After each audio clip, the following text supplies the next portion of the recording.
Hello, dancer, and welcome for a new interview, a cup of tea. This week's guest is the amazing Ashley Lopez.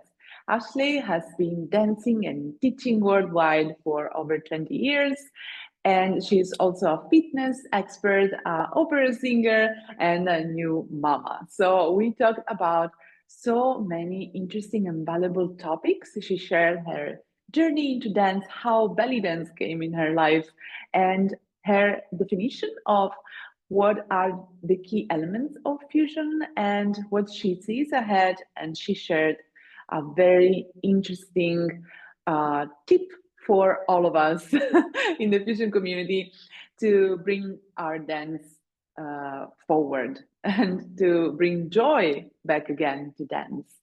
And she also shared a little bit of um, her new era as a mother and how being a dancer and a mom has been for her till now. So I really and truly believe that it's going to be a valuable conversation for all of us and an inspiring one for all of us.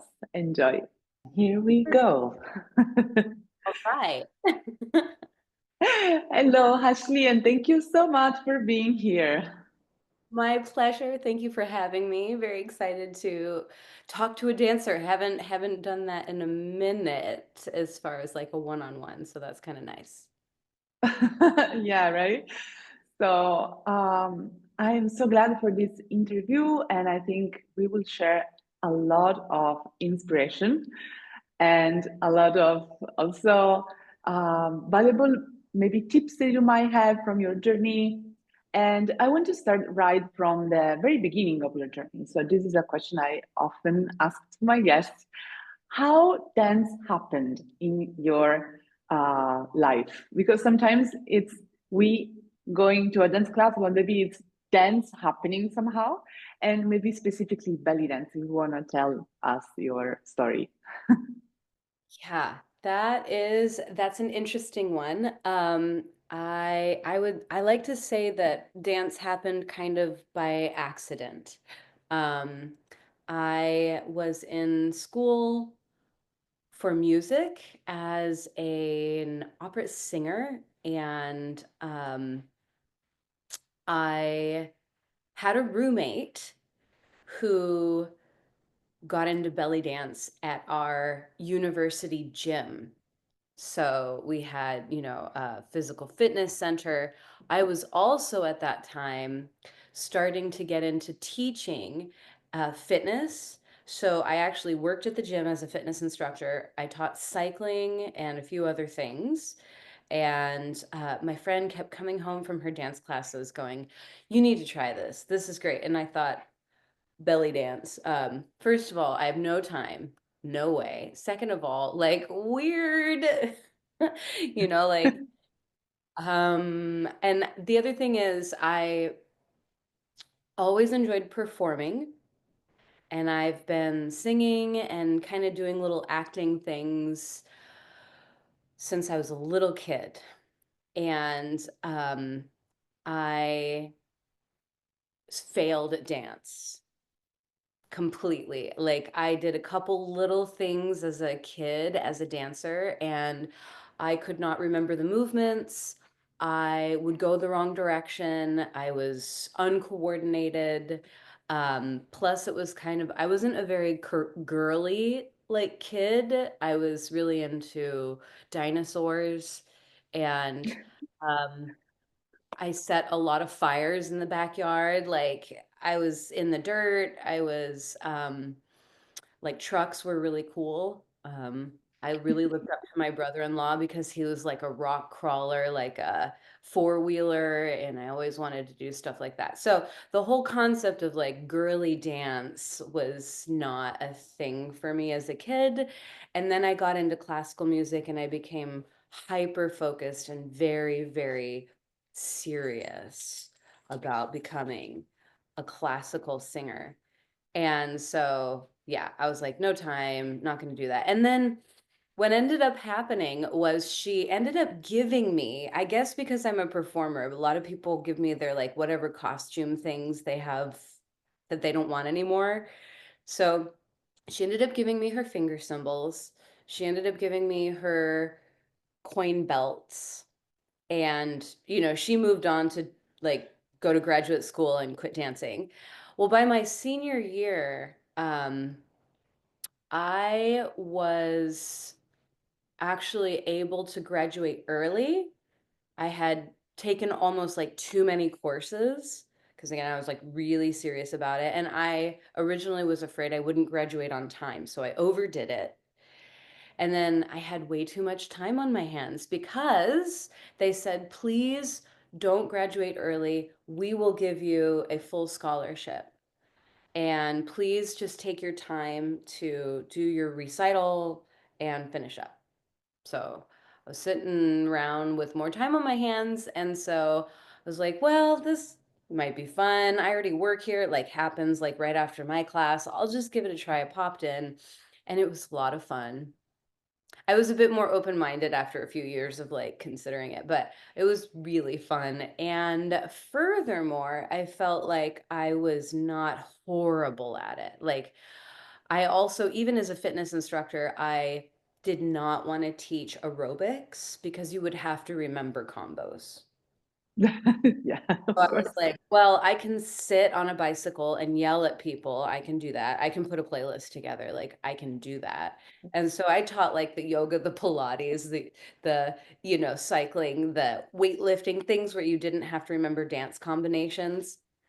And then once I started belly dance, I was kind of also getting into aerobics and I just the whole thing kind of came together. I ended up teaching dance fitness and like step aerobics and dance fitness was really popular then. Zumba was just coming out, and there were a couple of other formats like Les Mills, Body Jam that was coming out. So I was getting certified in all of these things and starting belly dance. And my teacher said, um, you know, you're pretty quick. You're picking this up pretty quickly. I have a performance group and we do use finger symbols, but you can come anytime and just be part of our rehearsal. And we do some festivals over the summer. I'd really like to have you join us. So my teacher basically, after a relatively short time, asked me to join her performance group. And I was only able to go to a few of the rehearsals, but it was enough to be like, wow, this is like dancing in a group and getting ready for performance. Like now you're speaking my language, like rehearsal, um, you know, memorization of music and playing finger cymbals. And all of this was like, okay, even more exciting, even more like up my alley. And um, then I got hired to sing in California for a company and I moved. Um, but what ended up happening was I put that on my resume and I'd been bitten by the bug by this time. So I was like looking up what was going on in California. And then, of course, I found Fusion because my teacher was ATS and Egyptian cabaret is what they called it at that time. And so she was those two, and she was in Arabic studies. So the other thing was she handed me a bunch of books. I read a trade like no other or a trade like any other. Um, really, really early on, she had, you know, Arabic language, you know, resources, which I didn't go very far into because I was like, I just touched like the idea while I was with her and then I had to move. But I did put it on my resume just because I was like, it's movement. I tried it. And then the next time I got hired at a gym, in California, they were like, "Oh, could you teach a beginning belly dance class?" And I was like, "Oh, I'm like really new." And they're like, "Well, we'd like you to do that." And it was kind of like I'd have to do that to get the job or not get the job. And I was like, "I'll figure it out." And then I had imposter syndrome terribly. And so I started going to all these classes in the Bay Area and like all these festivals. And I was just like, and then from there on, you see what happened. Fast forward, here we are. Yeah, I very quickly discovered Rachel and the Indigo. Um, I moved to the Bay Area in 2007. So God. that was all like so many festivals going on at that time. Um, and weirdly, in San Jose, where I was living, that was just far enough away from San Francisco that like nothing was going on. So it was, it took me a little bit of time, but eventually I actually approached a belly dance studio, and they didn't have a fusion person. And so I was like, hey, and they were Hello. super, yeah, Halanda. I still remember that. And Hala, I know, is still dancing, but she is Egyptian. And yeah, she's like, sure, you can teach here. So I rented the space and started some classes, and they were very well received. And that's that. Yeah, that's so cool. And I loved what you said that you were into dinosaurs because it reminded me of my dinosaurs collection. So, Yes, it was very important to me. I loved them. Dinosaurs, stuffed animals, but yeah, mostly like trucks and girly things. And I got a lot girlier as I got older. yeah, that's something that happens. I don't know how, but I can totally relate to that.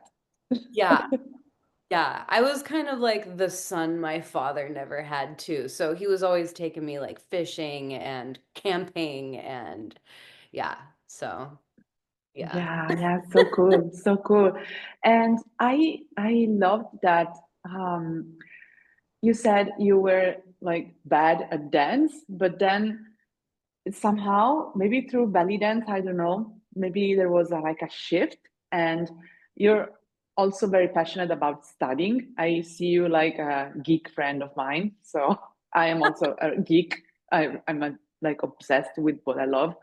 And Yeah. yeah, I think that helped you so much because, as you said, you fell in love, and then that was it. It was there, right? Yeah, it just stuck. Yeah, Mhm. it was an addiction for sure. Yeah, yeah. And talking about the fusion, because you said, okay, you moved to California, you got in touch with Rachel, and 2007 was like the moment for the fusion to really touch not only California, but spread in the world all over. And what what made you, let's say, fall in love with this specific style? And what do you think it might be if you could define one thing or maybe a few things that you could say is there, its key element? Yeah. So for me, I can say what drew me to fusion, like, is kind of like, ooh, moving my hips, this actually kind of feels good.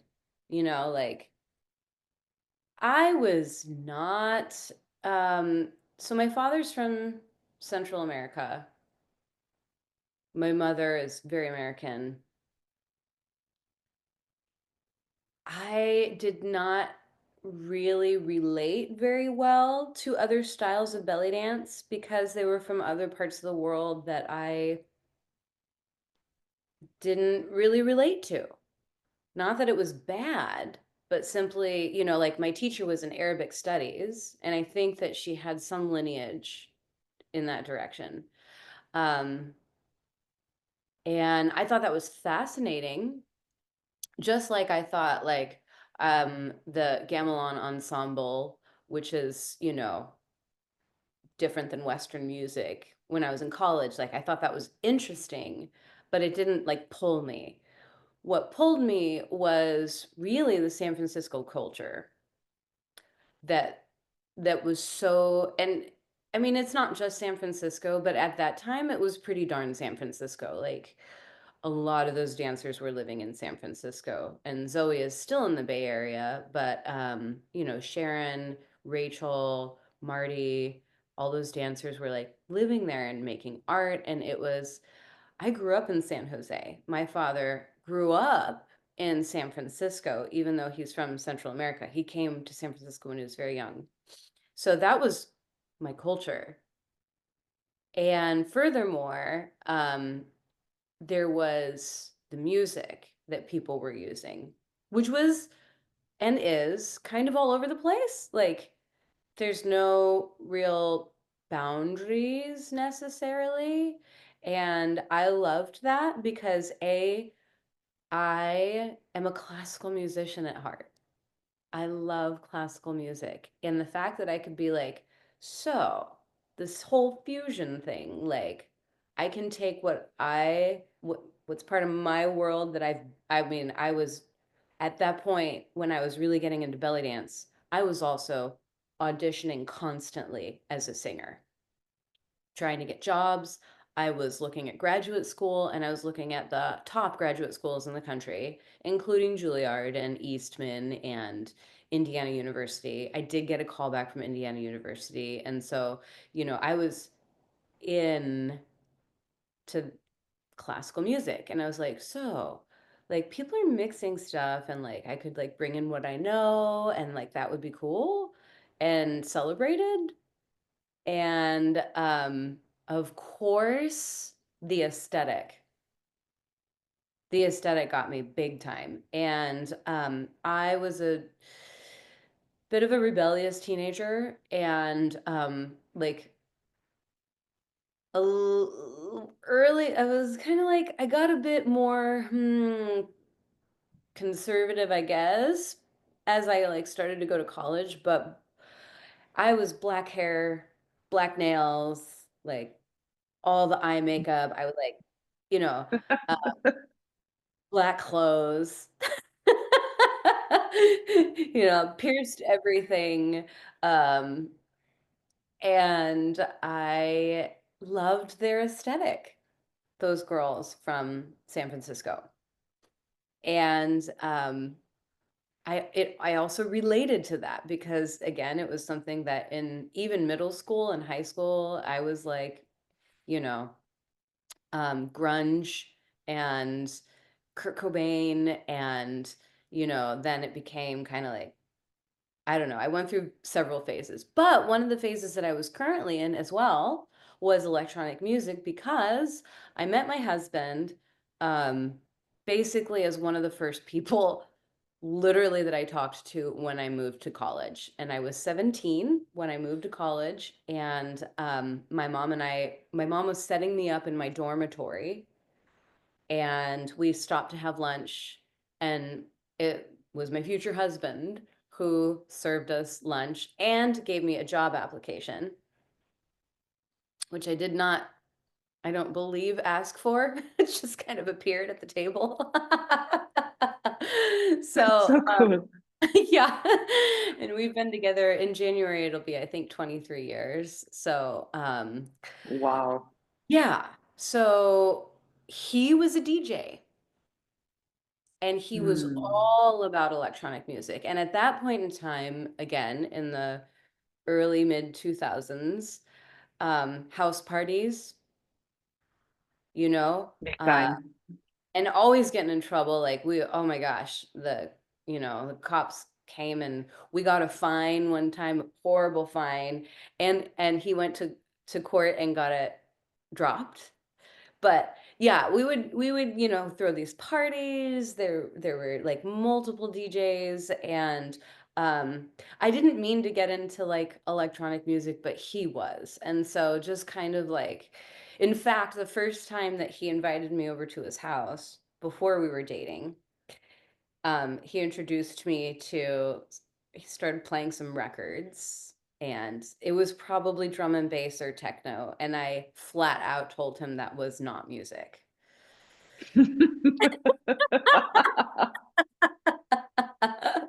And then later I was like, okay, I get it. He kind of taught me, he tried to teach me how to beat match, and it didn't go very well, but um, I understood. And then I actually, he introduced me to Fruity Loops, which was one of the early softwares. And I started playing around with that and like I never got serious about it, but it was like something I would do during Christmas break or something from school. I'm like, okay, this electronic music thing is kind of cool. And then in my college, University of Illinois at Urbana-Champaign, they were really into, and they might still be really into new music. So I was in the new music ensemble at the end of my 4th year. And so that started bringing a lot of electronic elements into it as well. So I got much friendlier towards electronic music, and I stopped saying that it wasn't music. And here's this dance style that kind of shows up in my life, and they're super friendly to electronic music. And um, that was just another part. So it was a look, it was the music that those, again, some of the up and coming dancers were dancing to, that they were choosing. Some of the music choices that they were making were really appealing to me. Um, the musicians that were hanging around all the dancers. But I gotta say too, I'm a little bit of like, I don't know if I want to say I'm a loner, but I do tend to work alone very well. And there was a lot of solo. There was group stuff.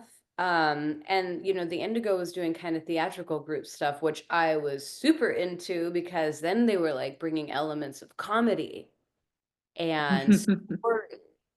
It wasn't just dancers dancing the same movements together. They were like telling a story. They were characters. They had this whole kind of vintagey look and feel to them as well in their costumes, which I was also always a fan of, like the 1920s. And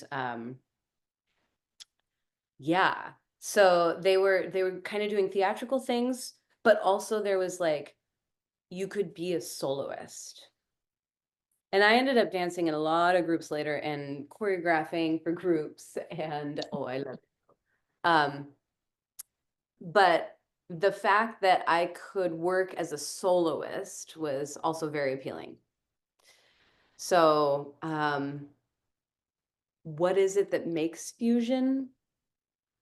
To me, back then, it was a combination of all things. I don't know that that's what people see now. I would love to know. I would love to ask someone who's not a dancer, or, who's taking the dance class for the first time right now. I want to see it through their eyes.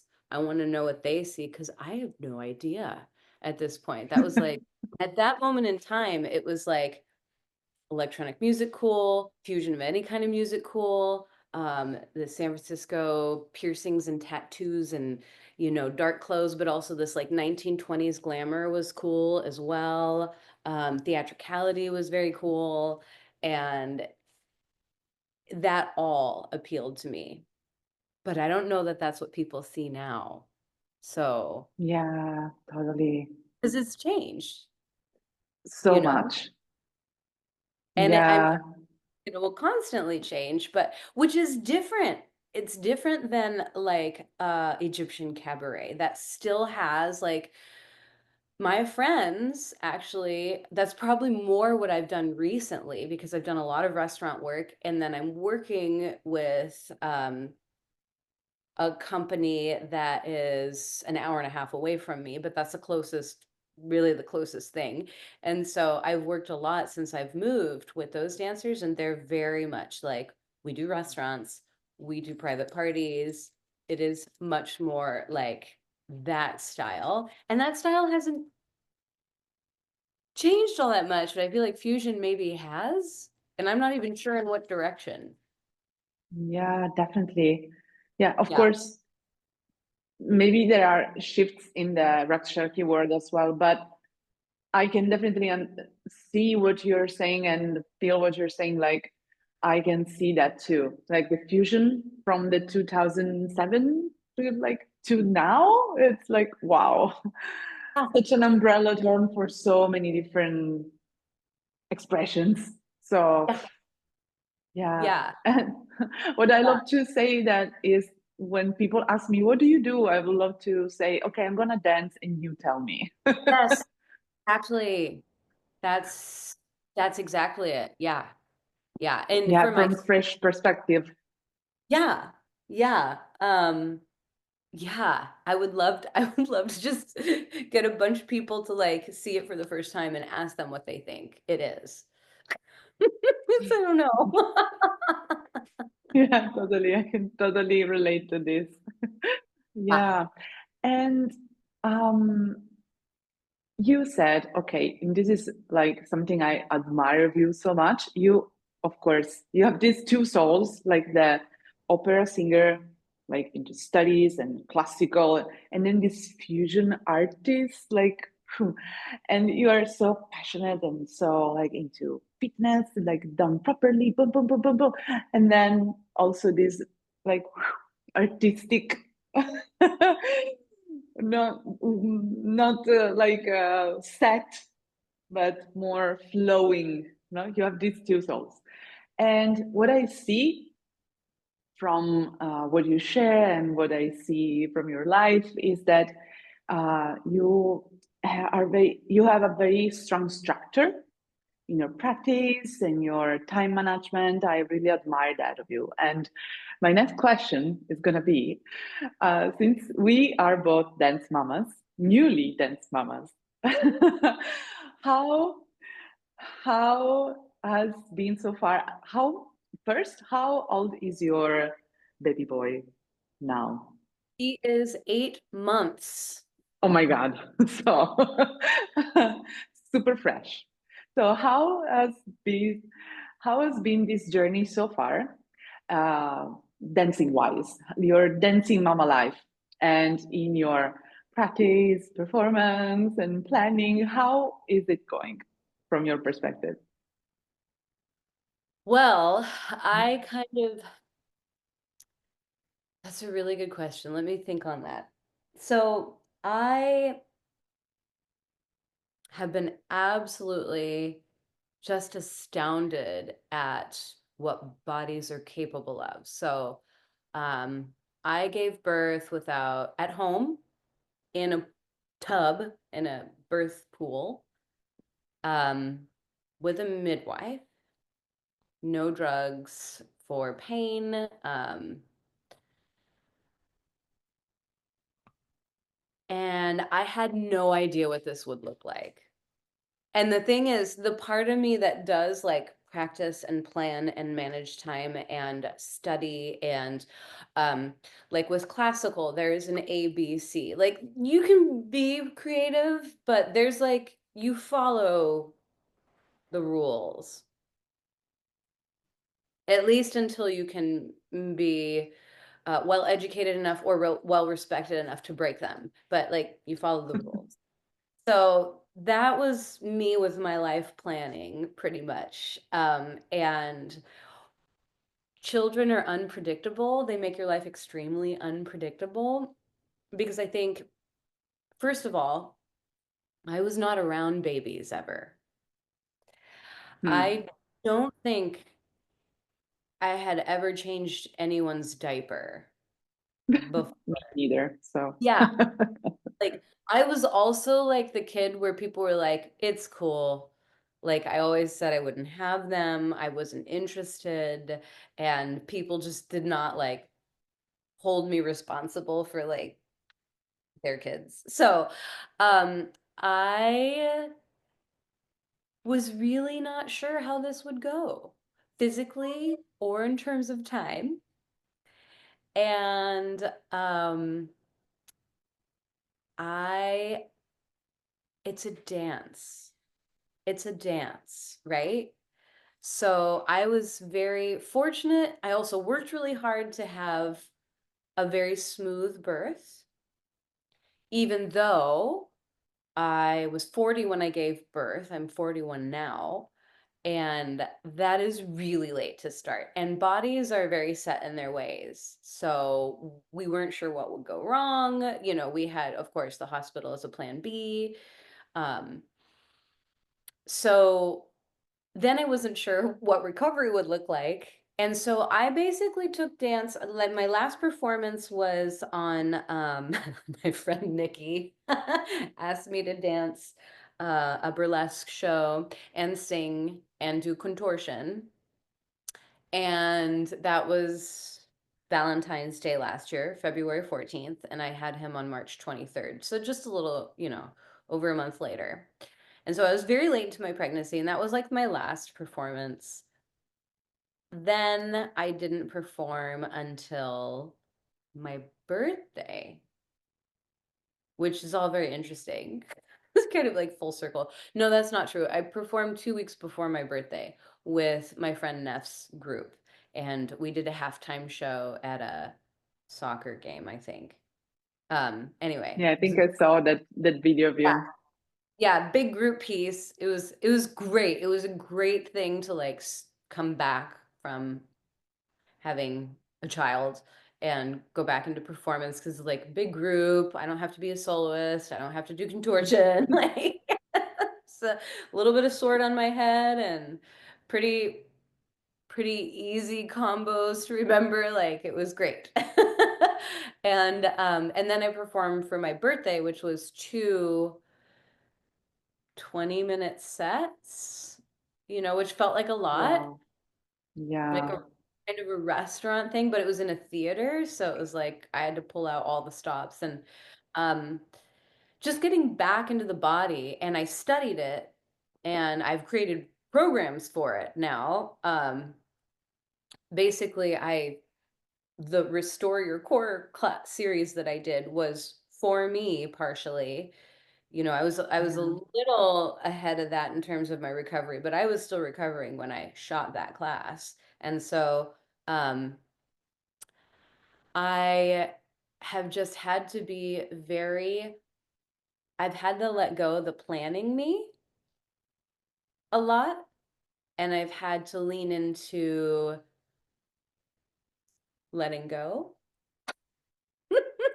And I have had to also, not had to, but I have wanted to just kind of, instead of always looking at the future, always planning, always, making my schedule, um, I don't really feel really a need to do that. Like there've been a couple people that have asked about festivals like later into 2025, and I'm like, sure, I could probably swing that. Um, but I'm not like trying to plan a tour or anything. And I'm at a point in my life where not only do I want to be present because these moments are so fleeting, they're Yeah, so, totally. you will never get them back, and we're, Dave and I have been together for a very long time, but this whole new family dynamic is very different, and it's very sweet, and it's very fulfilling. And I've had a couple gigs and I can go back into like me like mode, but it's not as enjoyable because I don't feel as competitive. Like I'm at a point where I did the thing, you know, and I'm totally ready to pass the torch to the next generation of dancers. And I don't mind. Like I keep wondering when people are just gonna like stop asking me to dance. And I know that like belly dance is not necessarily like that. Like people dance for their whole life. And opera is the same way, where people sing for their whole life, like well into their 80s. And that, so I've like, I'm open to this idea, but I'm also like not feeling like I need to work it, and instead I'm just kind of hanging around. Like if somebody asks me to do something and the schedules work out, cool. And I will work pretty hard. I probably could have like prepared a bit more for my first solo gig, but I just did like the most, like I've been doing this drum solo for 5 years. I've been doing this sword piece for, 2 years. And I just did all the like, I've been singing this piece for like 10 years. And I just did everything that was very, very, very like in me. Into the body. Yeah. Yeah. And so right now I'm in a phase where like and it's weird because I can only say this as a 40-year-old mother who has been dancing for 20 years. There's stuff that's just in there and I'm not like kicking it out, but I'm not like trying to push myself to the next level per se. I still work with my contortion coach, and I've been taking Rachel's classes on Datura online because I'm like, whoa, turns out when you're not dancing all the time, it looks like you're not dancing all the time. Yeah, I know that feeling. And it was So, just like, oh wow, watching some of those videos is like, I've taken a break and it's obvious. yeah, but You it know, feels like but a new phase, probably, yeah, right? yeah, it is. And I think that being a teacher, there's like some maternal, you are raising the next generation. Um, and so there's a lot more maternal aspect to everything that I do. I don't teach live in town. I have a friend that does, and I've been thinking about going to her class. Um, I'll teach a series online now and again, and that's really rewarding, but it's like a lot of my regulars. I'm not pulling in like brand new dancers per se. I could see that being rewarding. I'm not looking for that right now. I'm just kind of like letting dance be part of my life, but not like the The be all the focus. hmm And even in my business, even in my teaching, what I'm more fired up about is improving people's lives and health, mental fitness, um, emotional well-being, um, helping people age better, in terms of so they can enjoy life. Like that has me fired up more so than like kind of like how making a new choreography or taking a new dance class, a new series where, oh, let's learn some Bharatanatyam or something, which I never did, but I would be really fired up about that at some point, or take a flamenco class, or now I'm like, take a class on metabolic health. And so I still want to study, but everything in my life has become much more maternal and much more, I almost want to say chill. So if you Hmm. look, are you familiar with Ayurveda? Yes, a little bit, a little bit. So there's like the Vata and the Kapha and the Pitta, right? So the Pitta is like fire, and I felt like that was my 20s, and then the Vata is like the movement, and I felt like that was my 30s. And the Kapha is like, yeah, kind of the chill, Water. yeah, the regal, the maternal, the Mhm. nurturing. And that's what I feel like that's probably going to be my 40s.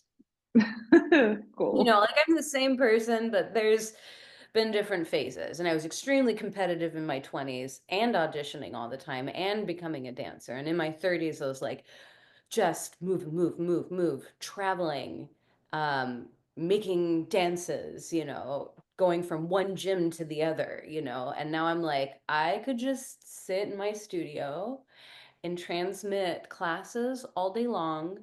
I could just sit and play with my son and teach and try to be the best role model as possible for my students, for my son, for my husband. And I am quite at peace with, so it's completely different. To Yeah, answer your yeah. question. Yeah, yeah, it does, definitely. Yeah. Yeah, I think birth and motherhood is parenthood. It's not only for mothers, I think it's also for everyone. It's such an initiation into just a new era, whatever It it is. looks like, because it might be different for everyone. Like I Yeah. can relate to some that you said, and maybe some different because we have, of course, different lifestyles and different life journeys. But it something happens, and you can sense that wherever, I don't know the date your son arrived to this world, but that date something shifted, and there is this huge transformation, and you're like, whoa, okay, I'm gonna stay here. And I need you to accept this flow. Yeah. It is what it is. Yeah. Yeah. And your perspective shifts. Of course, your priorities shift. But I mean, you couldn't make me want to compete for a gig right now. Hmm. And Yeah. I was so happy. Like even in late pregnancy, I gave one of my weekly restaurant gig, I gave to a friend who totally deserves it and is in that phase of her life where all she wants to do is gig. And you couldn't make me want to compete for that right now. Like, I'm just like, no. And it's not, I don't care about dance per se, because like I find myself just checking the Datura online schedule and be like, who's teaching live? Oh, Rachel's teaching live. Let's do some body waves. Wow, I really need to work on this. Like, it's not gone, but it's not like, okay, I gotta work this, hit the streets and like get my flyers out, or promote my latest performance video, or like I just okay, cool, like that's there, I'll post it, but it's not. It's completely different. The energy is completely different. Yeah. Yeah. Those fleeting moments, so precious, so Yeah. precious. And so I'm gonna wrap it up with my Hmm. last question for you today, which is going back to our fusion community. What do you see ahead for this dance style? And if you have any suggestion for dancers and teachers?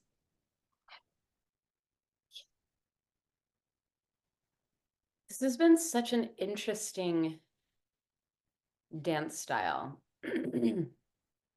So interesting to see, because especially as it's like everybody would go to San Francisco Bay Area or come to the US, various pockets. That was just my area. So I'm just saying that because that's where I was when I learned about it. And that's where all my teachers were. And then, so it's been interesting to see like people come here and then hire a lot of us to go. And then I feel like there's still that going on. Like people are still coming here and people are still hiring US dancers to go teach, but there are so many great dancers. I have, so also I should say I might be not the ideal person to ask about this because I am very much under a rock right now. I'm in a very isolated area of the United States where I have to drive an hour and a half, 2 hours to a city Hmm. where, my friends are that are performing regularly. Um, and I've been working with like that burlesque company and that dance company, and then I've had a few shows up here. Um, And in some ways, it's like it always has been. Like, I feel like every show I do, I'm introducing people to this fusion style. And sometimes what I do is more contortion than anything else. In the act, it just depends on the act. Sometimes what I do is a lot more rock sharky than anything else. And then this was really fun. I did a burlesque show the other week, and I decided to like go full on 2007 and like put on that style costume and all the jewelry and extra dark makeup, you know what I mean? And I'm like, wow, this is like vintage. Like this doesn't feel like this is what's going on right now. So, um, and I feel like it's almost going back. Like it's weird. And I don't know. Again, I might have just the weirdest perspective because I don't know what's going on. I don't spend a lot of time on social media either. Like I post a lot, but like it's on a schedule and like I get off as quickly as possible because I have a lot of other things to do. And so, and all of my friends are like, they went, they're on my trajectory. They're not like the new dancers, you know what I mean? Like, so I'm not the best person to ask about this probably, but from my perspective, my limited perspective, I would say it almost feels like this style blew up, transmitted out around the world, and then I think it's going into other styles, it feels like. Hmm. Like, people who are really into contemporary are maybe taking elements of this fusion dance style. And but it's almost completely contemporary, you know? Hmm. Or a Yeah. lot of the dancers have gotten very, very much into other dance styles. Um, so, like many of the Indian dance styles, and it's almost completely that now.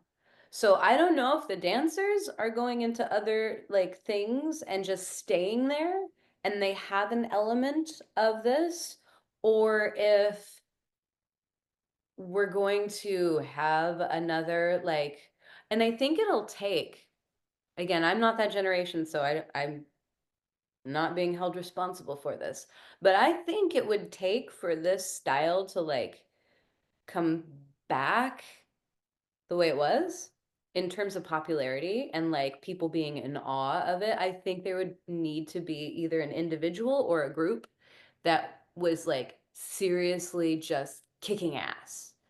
And that has happened to small degrees, but it like kind of stayed where it was born. So I think in order for it to like blow up and then move back out, I think there'd have to be an exceptional new generation.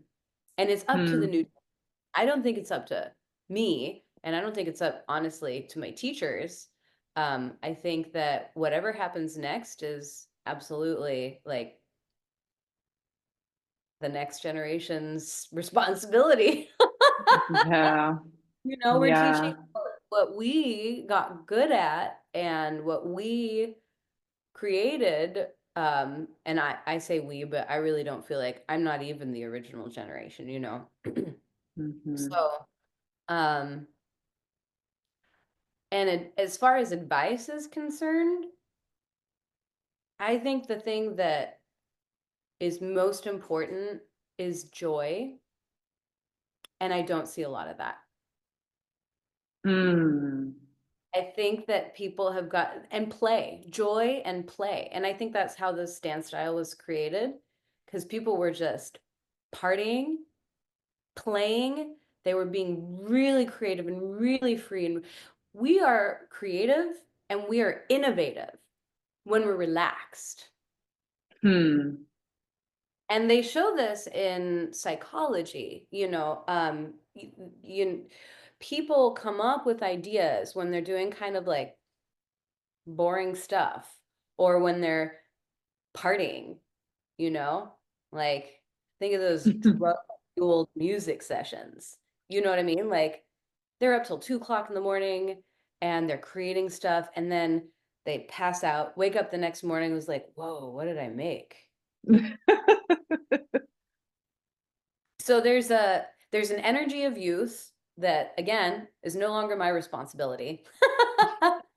um, there is, I think, like the festival energy and the partying and playing and dancing for joy. And dare I say, there may have been some events that happened over the last few years that have taken people out of their place of joy and freedom. And Totally. Yeah. I'm not, yeah, I'm seeing us repeat. stuff, like the style, the look, the, choreography, the movements. And so in that way, it's kind of like it's maybe being in some ways classicalized, like, ooh, there's this thing, it was totally new, and now we're going to give names to certain movements, and we're going to, and I know some of the teachers have done that, like, this is my style, this is my name for this is, and so in that way it's getting like classicalized, it's getting written down but before, and I think what people loved about that time, and if you go back and watch those videos, is they were completely obsessed and did nothing else, right? That's Yeah. how great artists become great artists. And it's not the most balanced lifestyle. We're not talking about sleeping well or eating well, or, like, we're not talking about life balance here. We're talking about, I can't not do this all day long uh and partying and having fun, So I think Yeah. we may see more innovation if there is that freedom and joy and not concerned about, like, is this right, is this okay with everybody, because that, Hmm. I think, is a real damper on creativity. So, if there's someone or a group out there that's willing to, like, play, not care what anyone thinks, probably not read any social media comments, probably not Mhm. be overly involved in, other things that take away the energy of creativity. But, like, if there's someone out there that's willing to just be like, I need to do this all day long. I love this more than anything else, you know, and I'm gonna have a really freaking good time of it. And they put that on stage, and whatever they come up with, I think that could be quite, another blow up moment. But I don't think it'll have that until that happens. Otherwise, it'll become more and more like, this is the movement, this is it, and people will, like, via schools and teachers, like, basically pass down. So I could see it going either way, you know. Yeah. So these two possibilities that might even clash at some point. Yeah, they might both happen. Yeah, exactly. So, and I think it's a beautiful thing either way, but I think what, gives you that Cupid's arrow for, like, what was that? I got to do that. That is not, oh, hello, welcome to my class. So this is called a blah, blah, blah. Maybe that will happen for some people, but when you see that on stage, we all know what that feels like. And that brings in droves of new students. And many of them will not be serious in the end, but that has to happen, I think, from a performance. Yeah.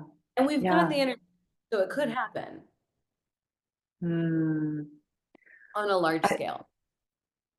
I think you touched so like super important points here.